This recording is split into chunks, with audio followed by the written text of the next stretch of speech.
Welcome to my YouTube channel Saraswati commerce academy. तो friends, आज हम करने वाले हैं कैश फ्लो स्टेटमेंट। आज का हमारा जो टॉपिक रहेगा वो उसमें क्या है, limitations of cash flow statement, यानी कि कैश फ्लो स्टेटमेंट्स की क्या लिमिटेशंस हैं।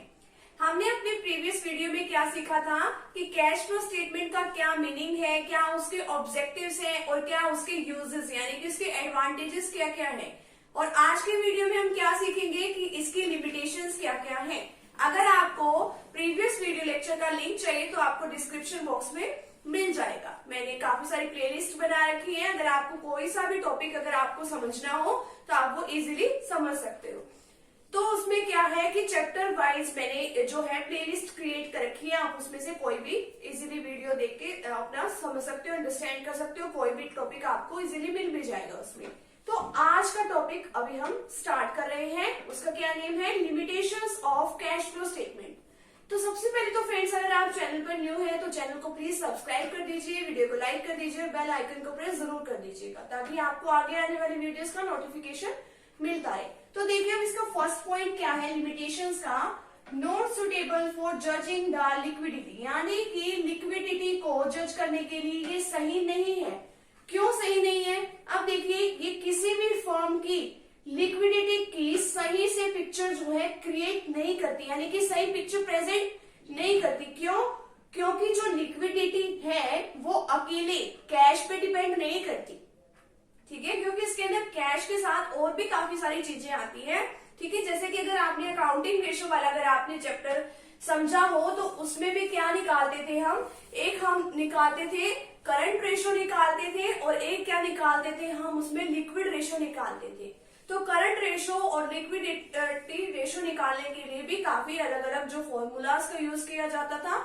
उसमें भी जो हमारी करंट एसेट्स के साथ हम उसमें और भी कई सारी चीजें जो है जैसे कि प्रीपेड एक्सपेंसेस वगैरह उसमें इंक्लूड करते थे। इसी तरीके से लिक्विडिटी में भी बहुत सारी और चीजों का भी यूज किया जाता है। अब वो अकेले क्या है, कैश तो होता नहीं, उसके अंदर और भी बहुत सारी चीजें होती हैं। तो लिक्विडिटी उन सभी असेट्स पर भी डिपेंड करती है जो इजीली कैश में कन्वर्ट हो सकती है, जो इजीली क्या हो सकती है, कैश में, जिनको हम कन्वर्ट कर सकते हैं।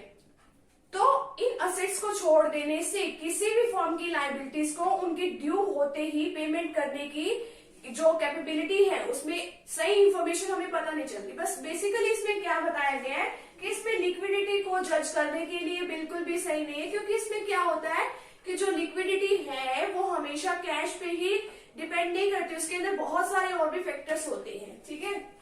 और कैश फ्लो स्टेटमेंट में क्या होता है, हम ओनली उन्हीं उसको लेते हैं, उन्हीं टर्म्स को लेते हैं जो कैश के ऊपर इफेक्ट डालती है और किसी भी चीज को हम उसमें नहीं लेते। सेकंड पॉइंट है possibility of window dressing. Window dressing का मतलब होता है कि उसमें कुछ गड़बड़ कर देना, ठीक है, उसमें कुछ चेंजेस कर देना। तो कई बार क्या हो जाता है कि विंडो ड्रेसिंग कर दी जाती है, ठीक है, तो वो कुछ ना कुछ उसमें गड़बड़ हो जाती है, तो वो हमें एक्चुअल जो कुछ चीज होती है वो हमें पता नहीं चलती। थर्ड है it ignores non cash transactions. अब नॉन कैश ट्रांजेक्शंस को जो कैश फ्लो स्टेटमेंट है वो इग्नोर करता है। अब हो सकता है कि जो कैश में आइटम्स नहीं होती, जो नॉन कैश ट्रांजेक्शंस हैं, वो हमारे लिए काफी इंपॉर्टेंट हो। अब ये तो उनको रिकॉर्ड ही नहीं कर रहा है, तो ये हमारे लिए क्या है, एक लिमिटेशन का काम करता है, ठीक है।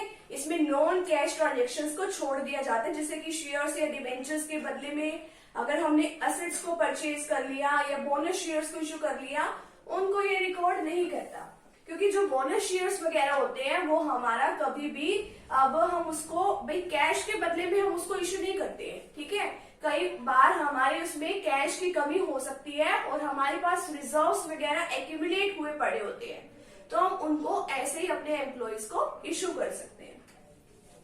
नेक्स्ट है it ignores the accrual concept of accounting. ये एक्रूअल कंसेप्ट ऑफ अकाउंटिंग को इग्नोर करता है। किस कंसेप्ट के ऊपर बेस्ड होता है ये?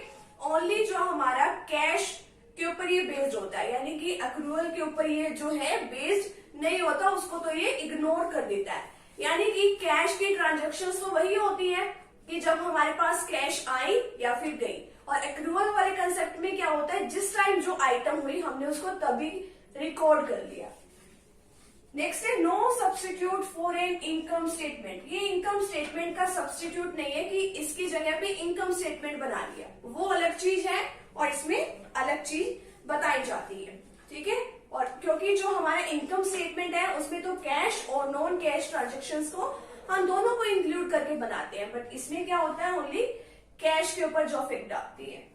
और लास्ट पॉइंट है हमारा हिस्टोरिकल नेचर, यानी कि पुराने तरीके का। अब ये क्या होता है कि जो लास्ट 2 इयर्स की जो कंपैरेटिव बैलेंस शीट होती है जो हमारी, उसके ऊपर बेस्ड होता है, ठीक है। तो वो तो जो लास्ट 2 इयर्स का डाटा तो काफी क्या होता है, काफी पुराना होता है, तो इसीलिए ये क्या हो सकते हैं हम इसको, ये हिस्टोरिकल नेचर का है, वो हो सकता है हमारे लिए यूजफुल ना भी हो, ठीक है। इसके बजाय अगर हम प्रोजेक्टेड कैश फ्लो स्टेटमेंट का यूज करें तो वो हमारे लिए हेल्पफुल हो सकता है, ठीक है। बट ये जो है, ये इसकी जो लिमिटेशंस बताई हुई है कि लिक्विडिटी वगैरह का सही जजमेंट नहीं देता, विंडो ड्रेसिंग होने की पॉसिबिलिटी रहती है, नॉन कैश ट्रांजेक्शन्स को इग्नोर कर देता है, एक्रूअल कंसेप्ट को इग्नोर कर देता है, और ये इनकम स्टेटमेंट का सब्स्टिट्यूट नहीं है, और हिस्टोरिकल नेचर का ये है, ठीक है।